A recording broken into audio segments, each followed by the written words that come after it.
Welcome to the Mundus Fractura Lore Guide. This week on Lore Guide, we will take a deeper look at the wonder that is the Green Citadel. The Green Citadel, or Grüne Tür, as it is known to the dwarves, is a fortified entry point to the subsurface dwarven-held lands of the Green Mountain region of the Midland. This marvel of structural engineering was a joint project of dwarves and men, built late in the 14th era. It is a multifaceted structure that serves many purposes. Firstly, it is a focal point for both surface and subterranean agricultural operations. The outer reaches of the Citadel house the council administration and bureaucratic headquarters of the surrounding and primarily human surface city of the same name. The lower subsurface internal citadel likewise holds the seat of the dwarven bureaucracy for the subterranean sister city. It should be noted before I continue that the two cities have a combined standing population of some 250,000, of which approximately two-thirds are dwarves. But most importantly, the citadel sits on, and was built to defend the largest known deposits of Grüne, Ruhm, and Mithril ores on the planet. Now, most of you may be familiar with Mithril. This ore is prized on Mundus, as it is elsewhere in the cosmos, in the fabrication of armor, weapons, and magical items. It boasts incredible strength and at a feather's weight. But what, you may ask, are Grüne and Ruhm ores? Grüne ore is used to produce Grüne steel alloy, or simply Grün steel. This deep green metal is used in two ways, when properly prepared and used in the production of armors. Grüne aids in the defense from magical attacks. Though the phenomenon is not fully understood, the material seems to be able to, how shall I put this? It seems to be able to thicken the weave, making it far more arduous to unleash its cosmic powers upon anything protected by the metal. As you will well have surmised by now, Grüne Tür is so named as the citadel is fortified by vast amounts of this metal. When Grüne steel is prepared and set to use in the fabrication of weapons, the results are arms that ignore magical force-based defenses.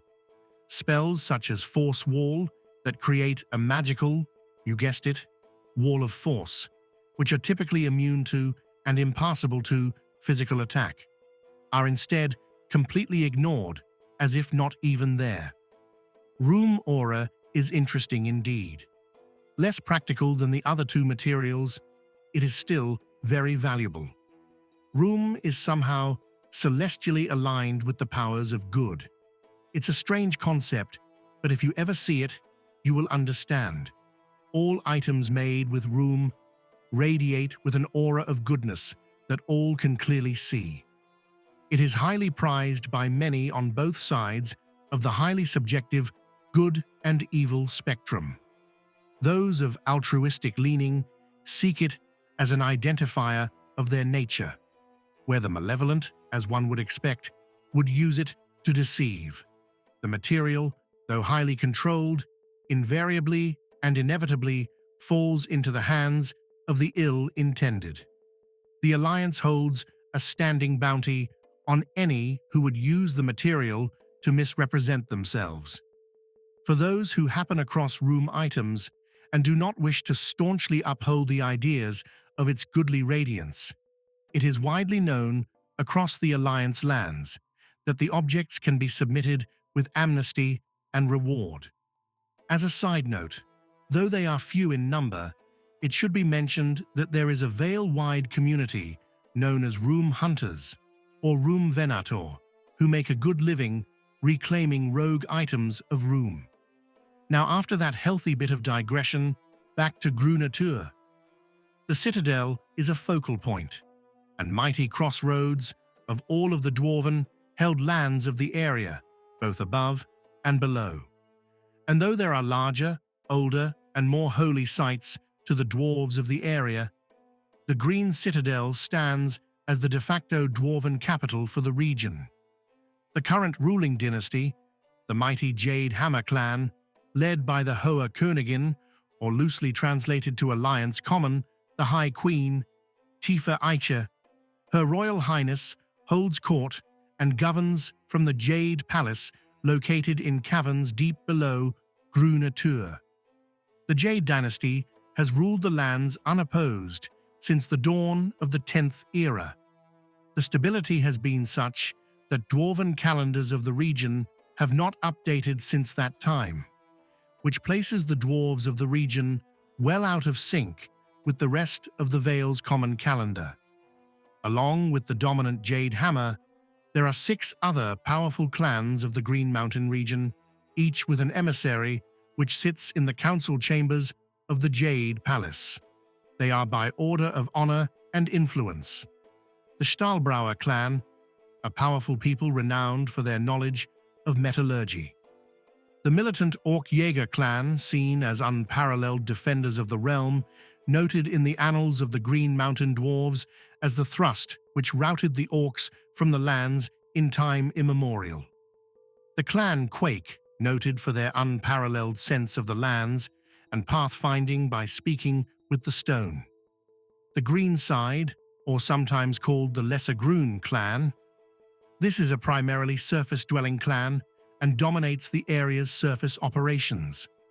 The Skullbreakers, not a typical clan, but rather a sect of berserkers drawn from all the other clans.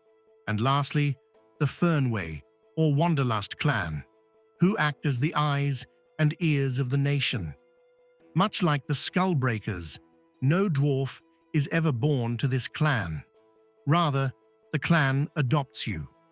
As the clan name would imply, its members like to travel and adventure, though traditionally members of the clan Fernway roamed only the lands north of the Green Mountains.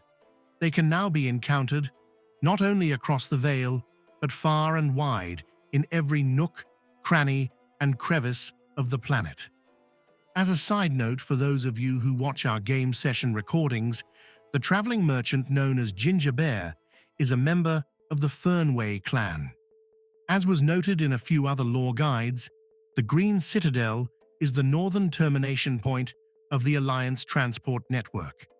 The Citadel supplies the far reaches of the Alliance with not only mined materials and refined metals, but armor, weapons, and also prized luxury goods such as dwarven poetry and famed Green Mountain dwarven tapestries.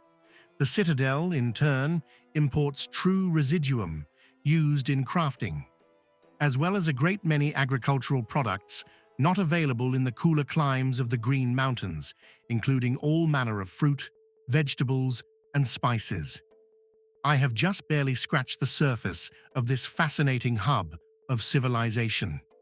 Rest assured, I have many a tale to tell of the Grüne, the Green Mountains, and its rich dwarven history. But alas, that is all for this time. I hope you have enjoyed this episode. Stay tuned for future lore guide shorts, and thank you for listening. Goodbye for now.